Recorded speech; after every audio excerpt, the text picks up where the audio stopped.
Hi everyone, and welcome to the next video.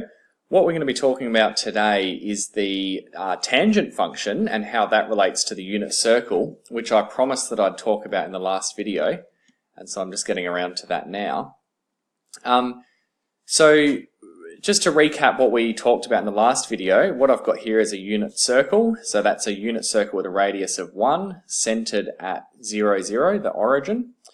And last video we said if we draw a point on the unit circle, anywhere on the unit circle, doesn't matter, and we measure the angle from the positive x-axis here, so we always use this as our starting location, and measure an angle theta, then if this point here has coordinates a and b, so a is the x-coordinate and b is the y-coordinate, then a is equal to the cosine of theta, and b is equal to the sine of theta. And that's really cool and gives us a really nice way to think about the cosine and the sine functions. So the reason for that is that we can form a right angle triangle with those coordinates. What we're going to do to look at the tan function is we're going to say, okay, well, what if I drew a tangent to the unit circle? Now I'm just going to erase this because it's in my way. Now if you recall, a tangent is a straight line drawn at a 90-degree angle to a radius of a circle. And in this case we're going to use the positive x-axis and draw a tangent to that. So we're starting in the same start location that we measure an angle from. So you'll have to excuse the wiggly line, but pretend that's a straight line. So this is our tangent to the unit circle, and I'm going to take my original triangle that was going up to that point AB, and I'm going to extend the hypotenuse until we collide with the tangent. So what I've got now is another right angle triangle, and I'm going to say, let's call the height of that unit triangle capital T, and we know something else about that triangle. We know that this distance here has got to be 1 because it's the radius. Okay, well that's interesting. Let's go back to our definition of tan theta. Well, tan theta equals the opposite over the adjacent. And if we look at this particular triangle, so this is the big triangle now, not the small one, the opposite side is this length t, and the adjacent side to theta is this length 1. So that's t over 1. So in actual fact, capital T is equal to tan theta.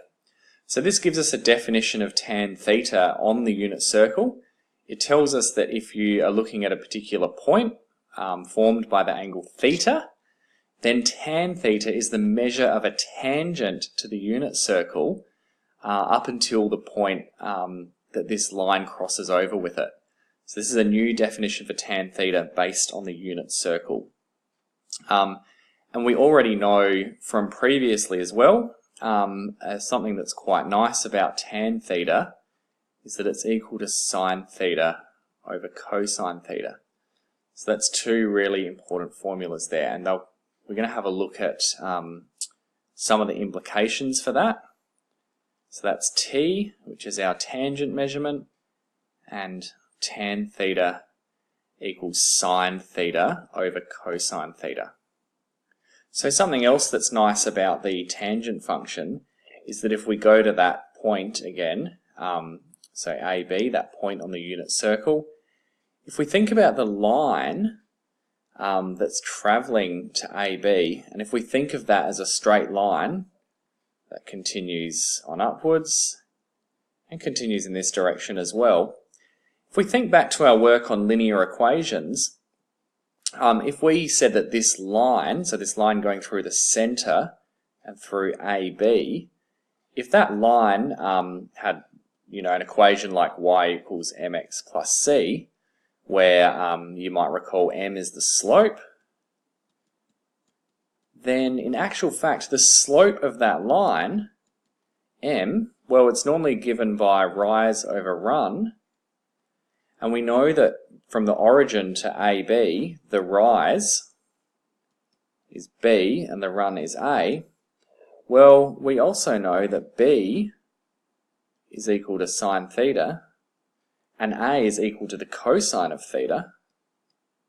So if M is sine theta over cosine theta, well, that's the same as tan theta.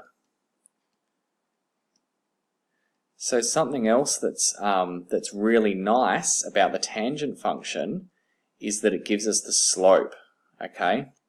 So that's the slope of the line.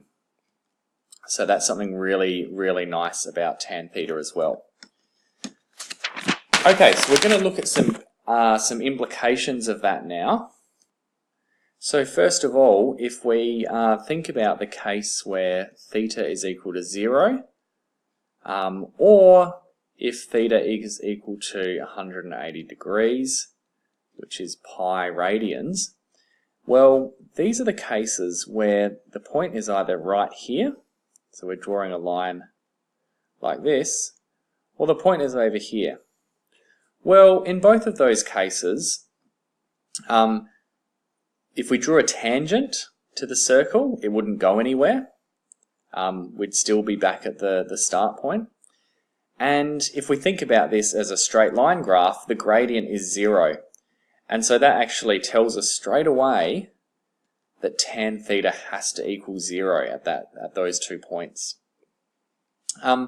There's another similar sort of case if we think about the case where theta is equal to 90 degrees, which is pi on 2 radians, or when theta is equal to 270 degrees, which is 3 pi on 2 radians. In these cases, we're looking at these points, this point up the top, and this point down the bottom. Now in these cases, things get a bit weird, because if we drew a tangent to this circle,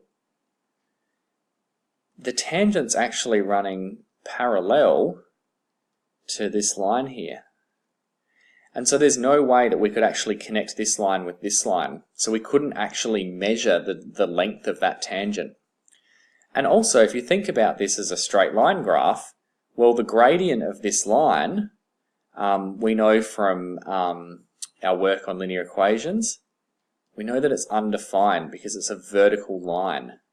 So in this case, that tells us something about tan theta. Tan theta is actually undefined because there's no way for the tangent to connect with this point, or the extension of this line. These lines will keep going up forever and ever and ever. And that makes sense too if you think about tan theta equals sine theta over cosine theta. At this point, cosine theta, which is x, is 0. So this is sine theta over 0, and we know that any time 0 is on the bottom line of an equation, that equation is undefined. So that tells us that as well.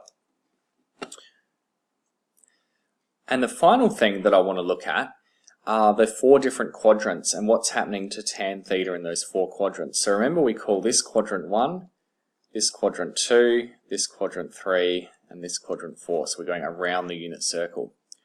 So if we think about our first quadrant, well, we've already sort of looked at that. And if we look at a point on the unit circle here, well, the tangent measurement, if we were measuring from here up to here, we can think of that as positive because it's going upwards. So tan theta is above the x-axis, so it's a positive measurement. We can also think about the slope of this line. Now, if you remember from our work on linear equations, anytime a line is traveling upwards from left to right like this, we say that it's positive. So in this quadrant, tan theta is positive.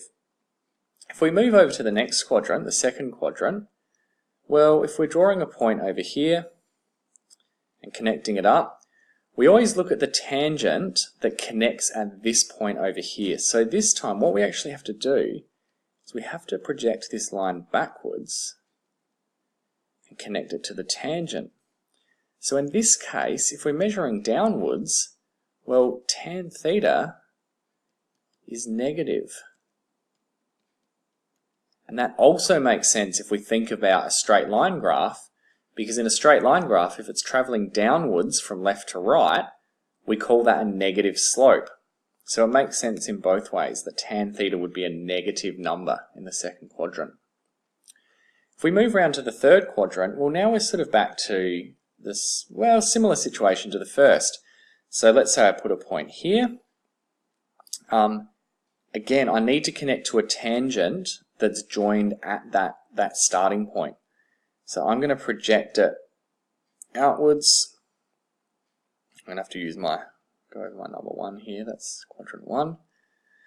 And I connect up here. So still, in this case, tan theta is a positive measurement in the third quadrant. And again, if we think of it like a straight line graph, it's going up from left to right. So that's a positive gradient. So tan theta is positive. So I'll just write that there, tan theta positive. And I should have written up here as well. In the second quadrant, tan theta was negative. Okay, now let's look at the fourth quadrant, and you can probably guess by now where we're going with this. Okay, so if we pick another point in that quadrant, well, we're going to have to extend that out to connect up to the tangent connected at 1, 0. So in this case, yet tan theta is negative, same as what it was for the second quadrant. And again, this line is sloping downwards from left to right, so that's a negative gradient, so tan theta is negative.